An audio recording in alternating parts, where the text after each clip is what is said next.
Filipenses capítulo 4, versos 14 al verso 20. Vamos a hacer la lectura desde el verso 10, aunque hoy nos vamos a concentrar en los versos 14 al 19, pero para recordar el contexto del verso 10 al verso 20. Bien, la palabra del Señor dice: En gran manera me gocé en el Señor de que ya al fin habéis revivido vuestro cuidado de mí, de lo cual también estabais solícitos, pero os faltaba la oportunidad. No lo digo porque tenga escasez, pues he aprendido a contentarme cualquiera que sea mi situación. Sé vivir humildemente y sé tener abundancia. En todo y por todo estoy enseñado, así para estar saciado como para tener hambre, así para tener abundancia como para padecer necesidad. Todo lo puedo en Cristo que me fortalece. Sin embargo, bien hicisteis en participar conmigo en mi tribulación. Y sabéis también vosotros, oh filipenses, que al principio de la predicación del Evangelio, cuando partí de Macedonia, ninguna iglesia participó conmigo en razón de dar y recibir, sino vosotros solos. Pues aún a Tesalónica me enviasteis una y otra vez para mis necesidades. No es que busque dádivas, sino que busco fruto que abunde en vuestra cuenta. Pero todo lo he recibido y tengo abundancia, estoy lleno, habiendo recibido de Epafrodito lo que enviasteis, olor fragante, sacrificio acepto, agradable a Dios. Mi Dios pues suplirá todo lo que os falta conforme a sus riquezas en gloria en Cristo Jesús. Al Dios y Padre nuestro sea gloria por los siglos de los siglos. Amén. Si recuerdan bien, Filipenses capítulo 4 es un capítulo lleno de preciosas exhortaciones finales que son un reto para todo cristiano. En el versículo 1, el apóstol Pablo exhortó a la iglesia a que se mantenga fiel a Cristo. Luego, en el versículo 2 y en el versículo 3, anima a unas hermanas que estaban en discordia a que procuren la reconciliación. En el versículo 4, vuelve a exhortar a los cristianos en el tema central de la epístola, que es ¿cuál? Estén gozosos. Regocíjense en Cristo Jesús. En el verso 4 y 5 nos exhortó a ser gentiles con todos los hombres. Y luego en los versos 6 al 7 animó a sus lectores a que cultiven la paz del Señor, y que esta paz se obtiene cuando nos entregamos a Él por medio de la oración, presentando delante de Él peticiones con acciones de gracias, descansando así en su soberana voluntad. Y luego el apóstol Pablo retó y exhortó a todos los miembros de la iglesia a cultivar la santidad en el pensamiento, pues lo que somos en el pensamiento, en realidad eso es lo que somos. Eso se reflejará en lo que hacemos, en lo que hablamos. Si tenemos pensamientos puros, nuestros actos van a ser puros. Si somos amables en el pensamiento, lo vamos a hacer en la realidad. Y a partir del versículo 10, el apóstol Pablo empieza un encomio, una alabanza a la iglesia de los filipenses, porque ellos se han caracterizado por un corazón dadivoso y generoso. Y Pablo los encomia porque esta es una iglesia económicamente muy pobre, pero ellos buscaban toda oportunidad para dar abundantemente de sus pocos recursos económicos, porque estaban interesados en el avance del Evangelio de Cristo en el mundo conocido. Y entonces Pablo desde el verso 10 empieza esa alabanza por lo dadivoso que ellos son. Y él, distinto a los proponentes de la moderna teología de la prosperidad, aclara que él los alaba aquí no porque esté buscando que le den más dinero, porque actualmente él tiene todo lo que necesita, sino que Pablo aprovecha la oportunidad para instruirlos e instruirnos a nosotros en el tema del dar, y especialmente del dar para Dios. Y Pablo entonces luego va a explicar que dar económicamente para la obra de Dios trae muchos beneficios. En el verso 17 dice que aumenta los frutos en la cuenta celestial.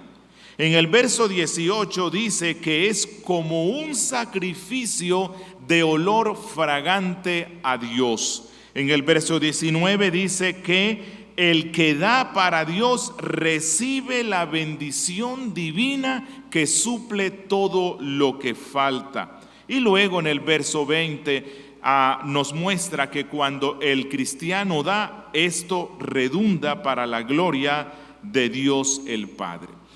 Por lo tanto, en los versos que nos tocan hoy, que son del 14 al 19, el apóstol Pablo da instrucciones sobre el dinero, pero no tanto en cómo se obtiene, sino más bien en cómo darlo,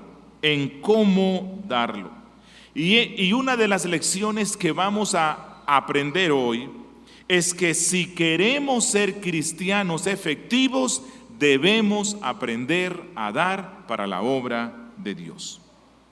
Que dar para el avance del reino de Cristo en este mundo es un privilegio muy grande que Dios nos concede. Alguien dijo: es mejor tener tu banco en el cielo que el cielo en tu banco. Y creo que eso es de lo que Pablo nos va a hablar hoy, que la forma en que damos económicamente para el reino indica la importancia que le estamos dando a la eternidad, porque todos los bienes materiales que usted y yo logramos acumular en esta tierra, en el último día, cuando demos el último suspiro, aquí se quedarán.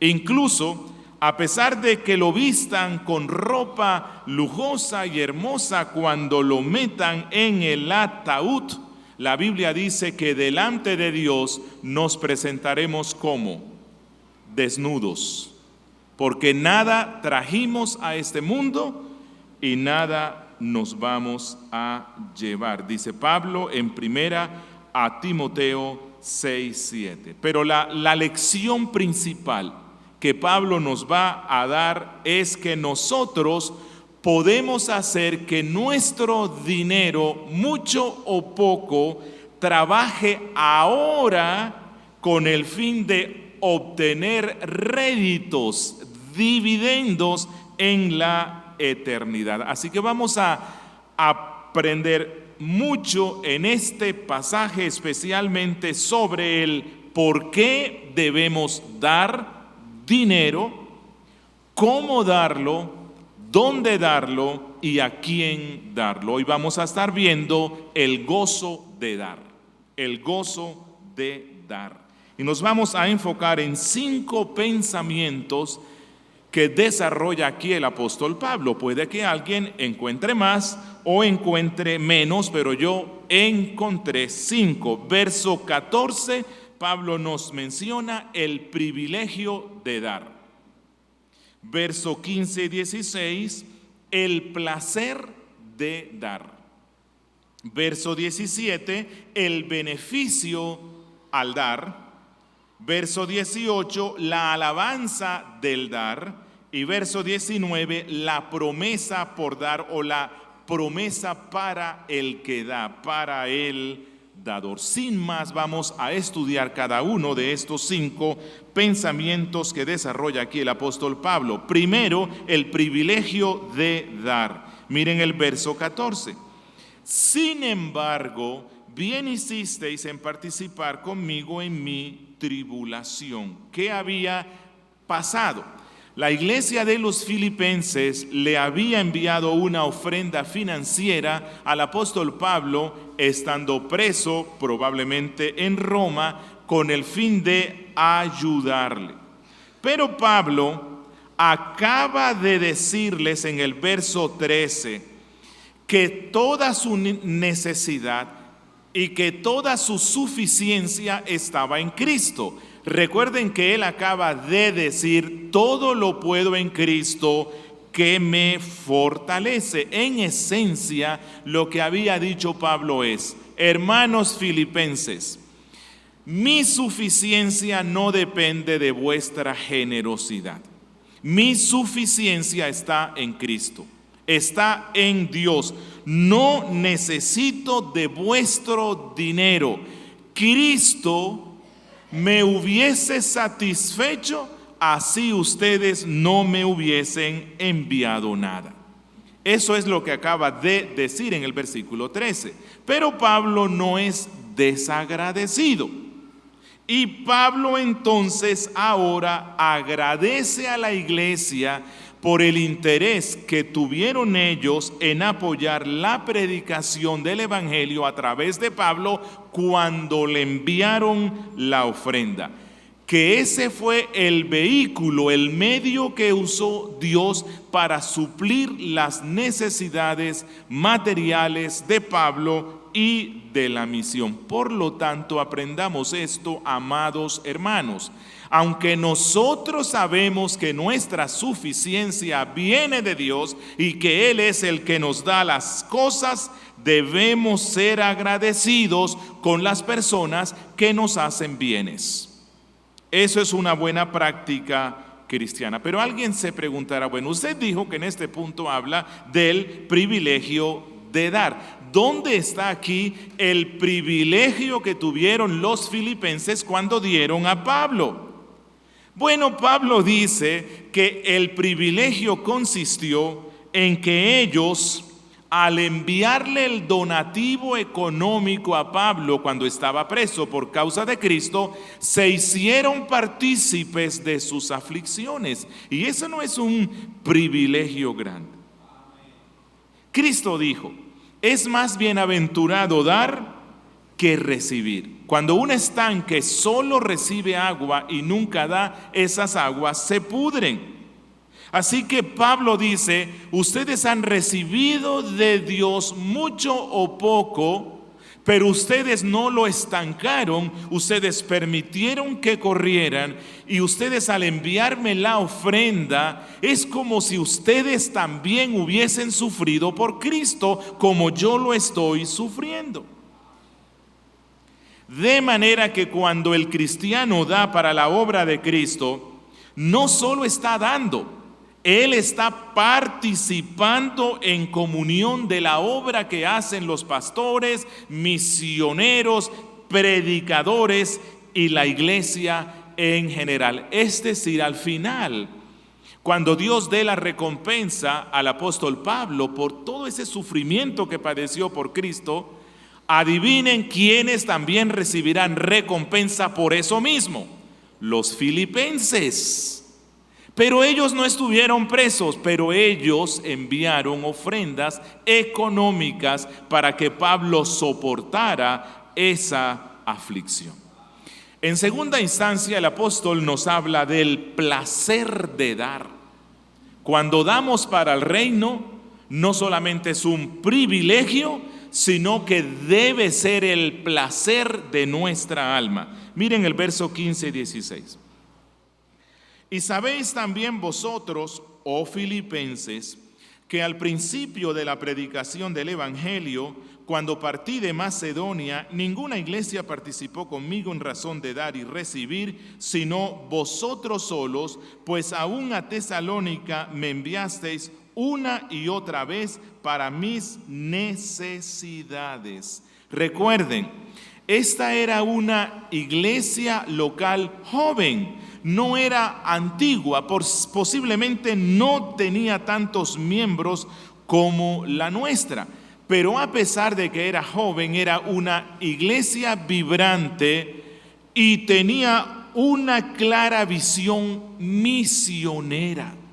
Ellos sabían que Dios, que Cristo no nos salvó solamente para que estemos aquí en el templo cantando y adorándole, lo cual es bueno y necesario, sino que es la responsabilidad de cada iglesia local participar en el avance del Evangelio de Cristo en todo el mundo. Por lo tanto, cuando el resto de iglesias cristianas de ese tiempo no estaban listas, la iglesia de los filipenses dijo: no somos ricos, no somos muchos, somos nuevos en la fe, pero queremos ver el avance del Evangelio de Cristo, por lo tanto vamos a contribuir económicamente para esta causa. Hechos capítulo 17, verso 14, creo que se relaciona con lo que dice aquí el apóstol Pablo, que él tuvo que salir apresuradamente de Macedonia, donde por cierto estaban las ciudades de Filipos y de Tesalónica. Y dice Pablo que estando aún él en Tesalónica, la iglesia de los filipenses recogió una buena ofrenda y se la mandó para que él continuara plantando iglesias en Acaya. Bueno, es decir, la iglesia de los filipenses no solamente oraba de noche y de día por la conversión de los perdidos, no solamente oraba para que surgieran iglesias bíblicas, sino que ellos sabían que parte de los recursos que Dios les estaba dando, muchos o pocos, debían ser usados económicamente para que estos pastores y estos misioneros plantaran iglesias en todo el mundo. Es decir, orar es bueno y se necesita, y la Biblia nos manda. Las misiones sin oración no obtienen nada bueno. Necesitamos orar mucho, pero también dar, usar nuestros recursos. Cuando hacemos eso, nos convertimos en socios de Dios. Porque recuerden que la evangelización del mundo es una empresa ¿de quién? De Dios. Y cuando nosotros aportamos económicamente para que esto pueda continuar, nos hemos convertido en socios de Dios. Y luego Pablo nos va a decir que cuando se distribuyan los dividendos que obtuvo la empresa, nosotros vamos a estar allí como socios. Pablo dice que ellos participaron con él, es decir, entraron en común unión, en comunión con Pablo cuando ellos le enviaron la ofrenda y la misión pudo continuar. Ellos no estaban en el campo misionero, pero cuando enviaron la ofrenda es como si hubiesen estado haciendo misiones. Ellos estaban participando en esta obra. Y Pablo dice que esto lo hicieron no una sola vez, sino frecuentemente. En tercer lugar, el apóstol Pablo también nos menciona el beneficio de dar. ¿Cuáles son los beneficios que el dar económicamente para la obra del reino tiene? Miren, verso 17. No es que busque dádivas, sino que busco fruto que abunde en vuestra cuenta.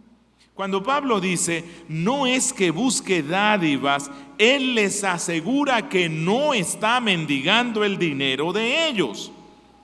Él no está diciendo que su ministerio no hubiese continuado si ellos no le mandan la ofrenda. ¿Por qué? Porque Él todo lo puede en Cristo que le fortalece. Solo depende de Cristo.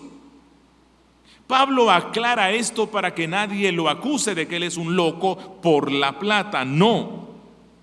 La razón por la cual Pablo y la misión que hacía, recibía ofrendas económicas, era para que los donantes obtuvieran frutos abundantes a través de la conversión de muchos. Que lo más importante para Pablo no era tanto la ofrenda. En lo que estaba pensando Pablo era en el beneficio del dador. No es tanto en lo que se dio, sino en el beneficio del que lo dio. Que cuando un cristiano participa con sus recursos en la obra de Cristo, en realidad el beneficio más grande lo obtiene él. Uno, porque él puede ver la conversión de muchas personas. Y dos, porque Dios está acumulando todo eso para cuando vengan las recompensas. Que el dador es más bendecido que el receptor cuando se da para el reino de Cristo. Y ese es un principio, hermanos, que la Biblia nos enseña por todas partes. Mire, Pablo en 2 Corintios 9:7 dice: Dios ama, oigan esto, ¿ama a quién? Al dador, al que da, a él. Mateo 5:7, bienaventurados los misericordiosos, porque ellos alcanzarán misericordia. Así que el misericordioso da misericordia, pero Cristo insiste que la bendición más grande es para el que hace misericordia, porque Él la alcanzará. Proverbios 11:25, un texto que ya hemos visto. El alma generosa, es decir, la persona generosa será prosperada. Los frutos de los que habla Pablo aquí son muy hermosos. Y es que miren, no hay sacrificio tan grande que un cristiano pueda hacer que se compare con el gozo que puede experimentar uno cuando sabe que, habiendo dado económicamente para la obra, Dios usó eso para la conversión, aunque sea de un alma. No hay gozo más grande que eso. Por eso es que Pablo dice que toda dádiva que damos para el reino de Cristo produce dividendos, pero no tanto materiales, sino espirituales. Dios usa esos recursos para la conversión de muchos. Eso es hacer tesoros en el cielo. Tesoros en el cielo. De lo que habla aquí el apóstol, y él usa una terminología comercial o bancaria de su tiempo, y es que cuando nosotros damos para el reino de Cristo, es como si depositáramos dinero en el banco de Dios, y ese dinero generará intereses. ¿En qué? Principalmente en la salvación de las almas por medio de la misión. Por lo tanto, el llamado que nos hace Pablo es este: inviertan sabiamente en la obra de Cristo. Inviertan sabiamente en la obra del Señor. Pongamos nuestro dinero donde va a producir la mayor ganancia espiritual. Y les voy a mencionar otros réditos, otras ganancias que se obtienen cuando damos para el reino de Cristo. Se incrementa una buena conciencia delante de Dios cuando somos fieles en dar. Se incrementa una buena conciencia delante de Dios. Incrementamos la seguridad de nuestra salvación. No porque el dar plata nos salve, pero aquel que cierra su bolsillo para la obra de Dios, ¿cómo puede estar seguro de que ama a Cristo? Así que se incrementa la seguridad de nuestra salvación. Hay más firmeza eclesial.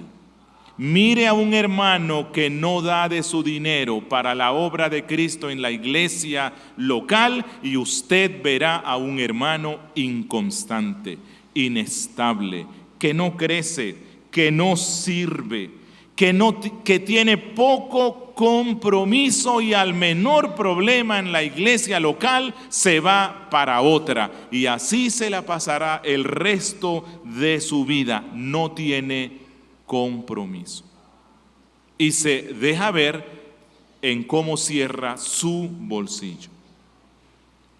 Otro de los frutos que se obtienen cuando damos es una amplia visión de las necesidades de la Iglesia Universal de Cristo. Un creciente amor por los perdidos, eso es bueno.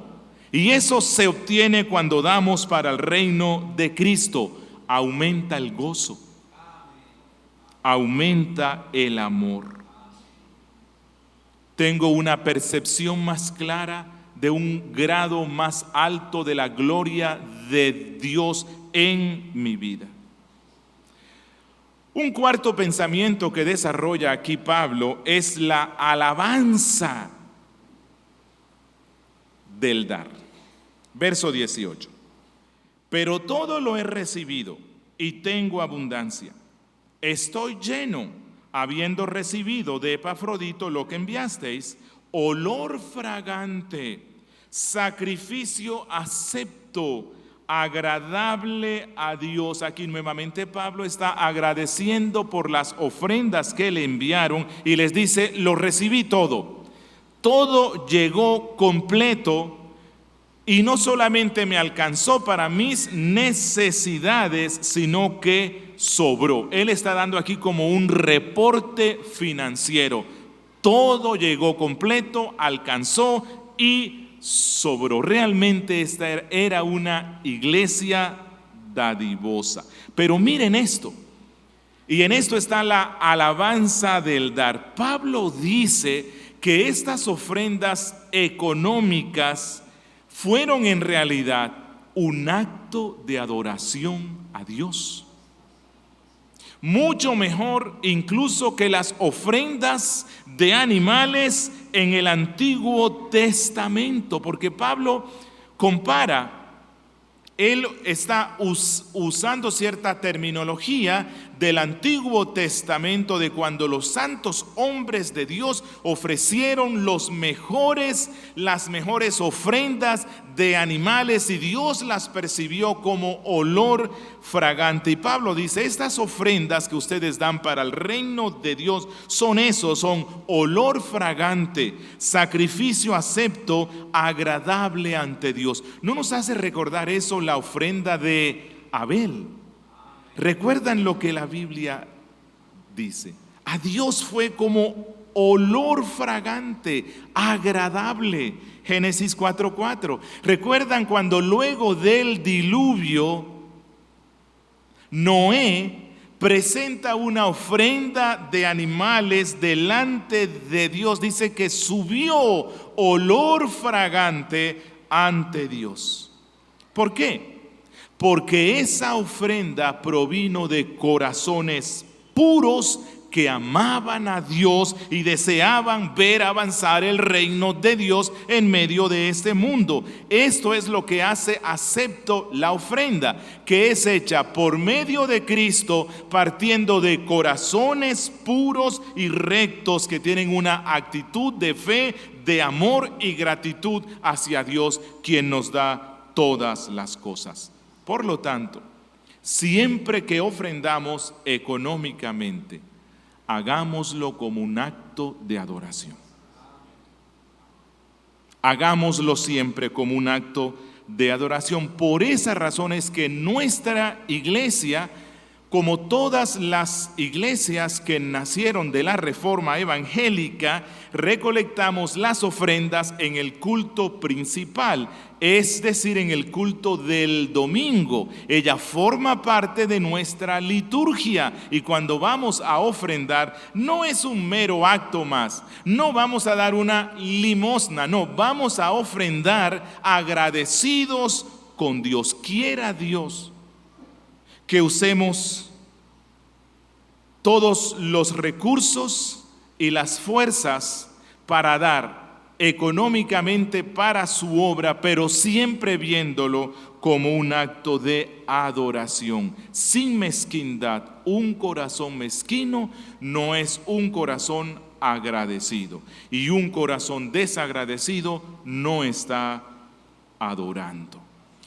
Y en quinto lugar, el apóstol Pablo nos habla acerca de una promesa para el que da, una promesa para el dador. Miren el verso 19: mi Dios pues suplirá todo lo que os falta conforme a sus riquezas en gloria en Cristo Jesús. ¡Qué promesa tan hermosa!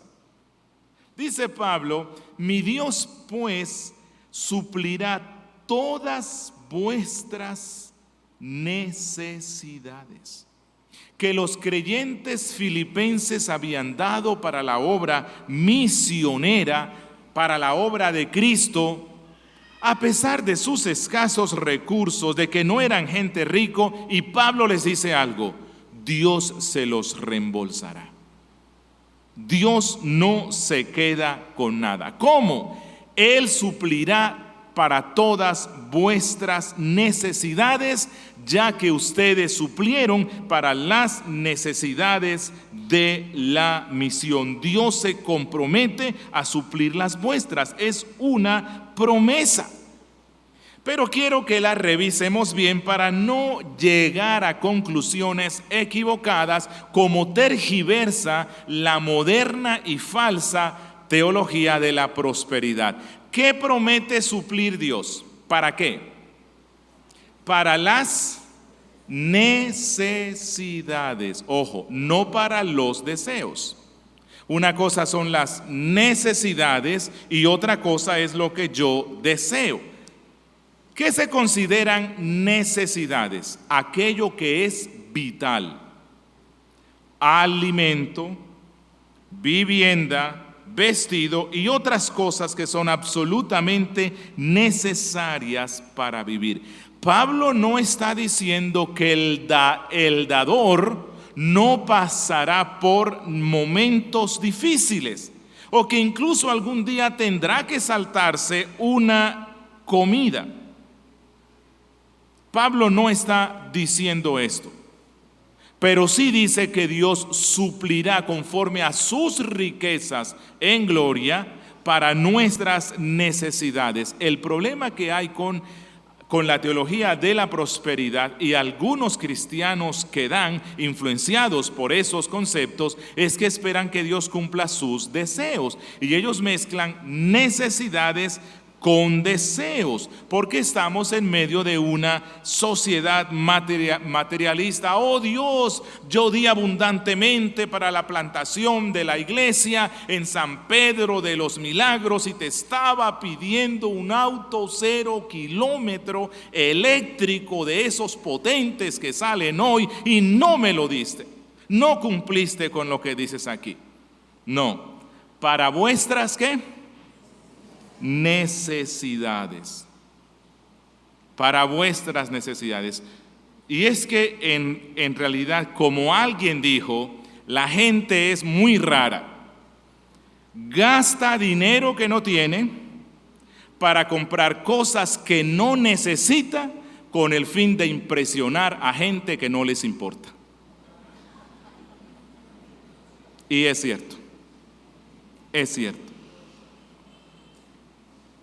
Y aunque Dios dice aquí por medio de el apóstol que Él se compromete a suplir nuestras necesidades, frecuentemente Él va más allá de ellas y nos sorprende con dádivas de sus riquezas en gloria, porque Dios es un Dios amoroso, fiel y preocupado. Y recuerden que la Biblia nos enseña este principio por todas partes. Miren, Proverbios 3, 9 al 10.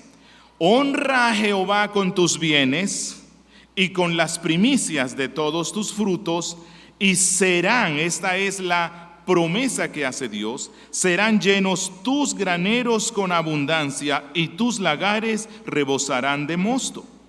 Proverbios 11:24, lo estábamos viendo hoy. Hay quienes reparten y le es añadido más, y hay quienes retienen más de lo que es justo, pero vienen a pobreza. Y el 25, el alma generosa será prosperada, y el que saciare, él también será saciado. Segunda a Corintios 9:10 y 11. Y el que da semilla al que siembra y pan al que come, proveerá y multiplicará vuestra sementera, y esto está en el contexto del dar, y aumentará los frutos de vuestra justicia, para que seáis enriquecidos en todo para toda liberalidad, la cual produce por medio de nosotros acción de gracias a Dios. Así que no se confundan. Aquí no somos de la teología de la prosperidad. Enseñamos sobre esto porque es el texto que sigue. No me lo podía saltar. Y tengo que decir lo que la Biblia dice. Pero tengo que aclarar algo.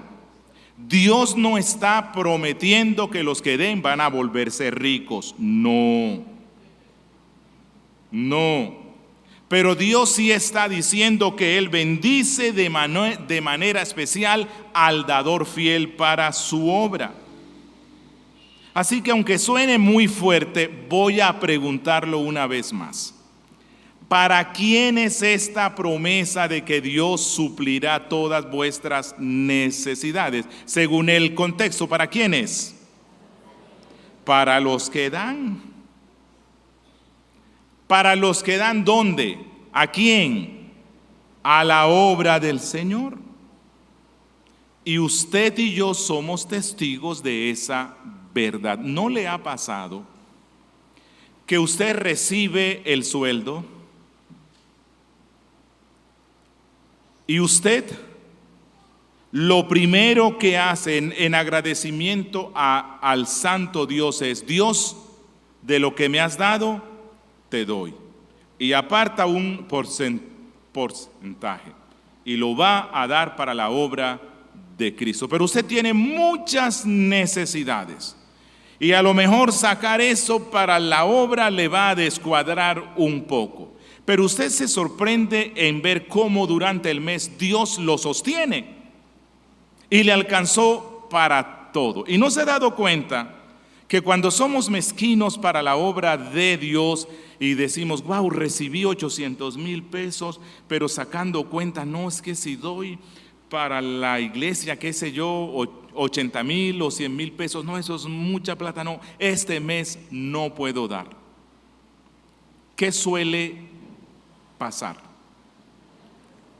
¿No le alcanza? ¿No lo ha visto usted?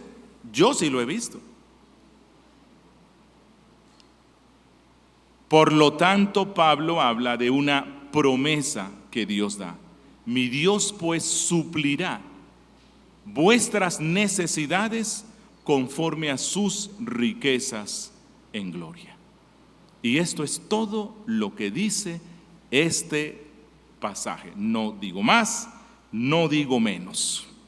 Pero quiero finalizar con unas aplicaciones. En primera instancia me quiero dirigir a los amigos que me escuchan hoy, aquellos que no son creyentes, que nos escuchan o nos visitan por primera vez. Amigo, quiero decirte algo. El problema principal que tú tienes ahora no se relaciona con dar dinero para la obra de Cristo. No estoy predicándote esto para que tú digas: oh, el pastor quiere que hoy, que es mi primera vez que yo vengo aquí, dé dinero para la iglesia. El principal problema que en este momento tienes no es ese. El principal problema que tú tienes es que no le has dado tu alma a Cristo. Y por lo tanto estás bajo condenación. Dios está airado contra ti y contra tu dinero todos los días porque no has creído en su Hijo unigénito Jesucristo. Lo que Dios quiere ahora es tu alma, no tu plata. Dale a Él hoy tu corazón. Ven a Cristo con corazón humilde y suplícale que perdone tus pecados, que sea el Señor y Salvador de tu vida, y entonces toda tu miserable vida, con todo tu dinero, será transformado y tendrás la paz que solo Cristo puede dar. Entonces, y solo entonces, tendrás el gozo de dar para la obra de Cristo. Mientras tanto, no. Solo entonces tendrás el privilegio, el placer, el beneficio, la alabanza y la promesa que Dios da para el que da alegremente. Porque hoy tú podrás donar todas tus riquezas para la obra del Señor, pero eso no te librará de la condenación eterna en el infierno. Solo una cosa puede hacerlo: Cristo Jesús. Ven a Él. Y ahora me dirijo a los hermanos. Hermanos, hermanas en Cristo, ¿recuerdan a María de Betania? Aquí aprendíamos que ella tenía un corazón solo para Cristo. Eso lo vimos hace mucho tiempo. María amaba a Cristo con todo su ser. Por esa razón no consideró una pérdida ni demasiado dinero comprar un vaso de alabastro que era muy costoso para derramarlo a los pies de Cristo. No lo consideró un desperdicio. Ella invirtió parte de sus ahorros para adorar con una ofrenda al Rey de toda la tierra y al Rey de su corazón. Pero aquellos que tenían un corazón dividido, aquellos que tenían en poco a Cristo, aunque decían seguirlo, se escandalizaron y consideraron una pérdida de dinero invertido en regar eso en los pies de Cristo. ¿Cuál fue la respuesta que dio Cristo? ¿Cuál fue la bendición? Allí inmediatamente vino la bendición. Cristo dijo en Marcos 14:6, dejadla, buena obra me ha hecho. Oiga, ¿ustedes creen que habrá un gozo más grande que uno escuchar a su Señor, a Cristo, decirle, bien, buena obra has hecho? Y traigo esto a colación para hacerte una pregunta, solo una. ¿Cuánto amas a Jesús? ¿Cuánto amas a tu Rey? ¿Cuánto amas a tu Salvador? Recuerda esto. Dependiendo de la calidad del amor que tengas hacia Cristo, así será la disposición para adorarlo con ofrendas generosas y no mezquinas, ofrendando para el avance de su reino en medio de este mundo. Lastimosamente hay algunos que se engañan en su corazón pensando, oh, es que si yo viviera en el tiempo de Cristo, hubiese comprado no un vaso, no hubiese comprado un barril lleno de perfume para Cristo. Yo hubiese hecho lo mismo o aún más que María. Pero ¿recuerdas lo que dijo Cristo luego allí en ese pasaje en el verso 7? Él dijo, siempre tendréis a los pobres con vosotros, y cuando queráis, les podréis hacer el bien. Es decir, yo no estaré con ustedes, pero con ustedes iban a estar los pobres. ¿Qué significa esto? Que cuando nosotros usamos recursos económicos para que la iglesia alcance a los pobres, a los miserables, a los que están sin Cristo, y damos nuestros recursos para la obra de Cristo, para que la iglesia local se sostenga, para las misiones, para la ayuda a los más necesitados a través del oficio diaconal, en realidad estamos amando a Cristo. Estamos mostrando nuestro amor a Cristo. Por eso concluyo diciendo esto. Según sea la calidad de tu amor por el Señor, así será tu sincera disposición para ofrendar para su reino. Oremos. Padre nuestro, bendito Dios que estás en los cielos, gracias por esta carta de Pablo a los filipenses. Gracias por esta epístola del gozo. Produce en nosotros el abundante gozo para dar. Que cuando demos para tu reino, lo hagamos con gozo, de lo mucho o de lo poco, y que esto lo convirtamos en un placer, que esto lo convirtamos en una forma de adoración, y más cuando sabemos que los recursos que la iglesia local recibe se invierten de la forma más rentable, más clara, de una forma honesta, no para el enriquecimiento de los pastores, sino para que tu reino avance. Y gracias por el privilegio que nos has dado de plantar en este instante 6 iglesias simultáneamente. Oh Dios, esto no lo pudiéramos haber hecho si no fuera porque tú suples abundantemente, si no fuera porque es nuestra la confesión que hiciera Pablo: todo lo puedo en Cristo que me fortalece. Si no, no se hubiese podido hacer, y no nos jactamos de ello, porque es tu obra, no la nuestra. Gracias, Padre, porque todo esto lo has hecho por medio de los hermanos que se congregan aquí, de los miembros y asistentes que son fieles en el dar, y tú usas estos recursos para el avance de tu reino. Bendice a tu pueblo, oh Dios, y llévanos a experimentar el gozo al dar. Y acuérdate de los amigos que nos escuchan. Tú quieres de ellos inicialmente su alma. Y cuando ellos te entregan su alma, su vida, tú los bendices aún más. Porque ¿qué es nuestra alma? Sucia, pecadora y aborrecible, pero tú la recibes y en respuestas das bendiciones excelsas de paz, perdón, justificación, redención, glorificación, salvación. Oh Señor, convierte a los que nos escuchan hoy. En Cristo Jesús. Amén.